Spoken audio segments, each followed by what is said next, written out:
position. On June 14th of 2014, they found an example in nature that verifies what God had already revealed. 60 Minutes did a show that they called The Rogue Elephant. They went to a park called Kruger Park in South Africa where the elephants were allegedly overpopulating. And they went in and they began murdering the adult elephants and sparing the young. Then they took the young elephants and transported them to another park in South Africa called Pilanesberg Park. And they dropped them off in Pilanesberg Park and left them alone without the mother, the father, grandmother, grandfather elephant there to train them up in the way that they should go. Over time, they noticed that the rhinos had began to start dying in Pilanesberg Park. They noticed that the elephants had, being peaceful by nature, they had started to fight and kill one another. The diet of the elephants, they began to eat food in Pilanesberg Park that was abstract to the natural diet of the elephant. The female elephants never left their home base. They became lazy. They lost their health and they began to neglect the rearing of their children. Over time, the whole ecosystem of Pilanesberg Park was out of whack, and it was a tourist location. So in order for them to get their money back, they went back and said, we're going to have to solve this problem. And just like America and European nations always have as a solution to solving problems, and that is to kill and destroy, they went back with a plan after already murdering the adults in Kruger Park, taking the young from Kruger Park to Pilanesberg Park, dropping them off without any adults to help them. Now they wanted to come in and murder the young wholesale. But one scientist raised his hand and said, before we do this, I'd just like to try something. Can we go back to Kruger Park and see if there's any adult male elephants still alive? They went back, found 9 or 10 adult male elephants.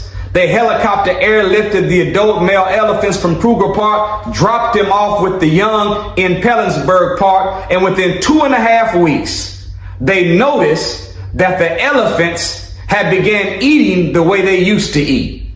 They had stopped fighting and killing one another. They had stopped engaging in illicit sex at a young age for recreational reasons, and their discipline had returned, and they were waiting till they reached the right age to engage in procreation instead of recreation in the sex act.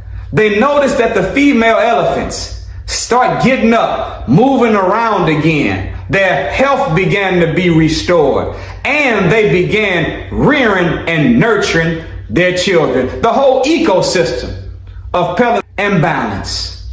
Man, I wonder what would happen if the black man was helicopter airlifted and dropped off into the concrete jungles of the ghettos of North America. And you know, we're already here as men in the hood, but the difference is, of course, we don't need to be helicopter airlifted on a physical plane, but our minds need to be airlifted so that we can get into knowledge, wisdom, understanding. And if the mind of the black man was raised back into the knowledge of God, the knowledge of self, the knowledge of the time and what must be done, the knowledge of the devil, and the wisdom of the principles of manhood, brotherhood, fatherhood. Look at that. Notice that as you say manhood, brotherhood, fatherhood, the suffix hood is also a noun.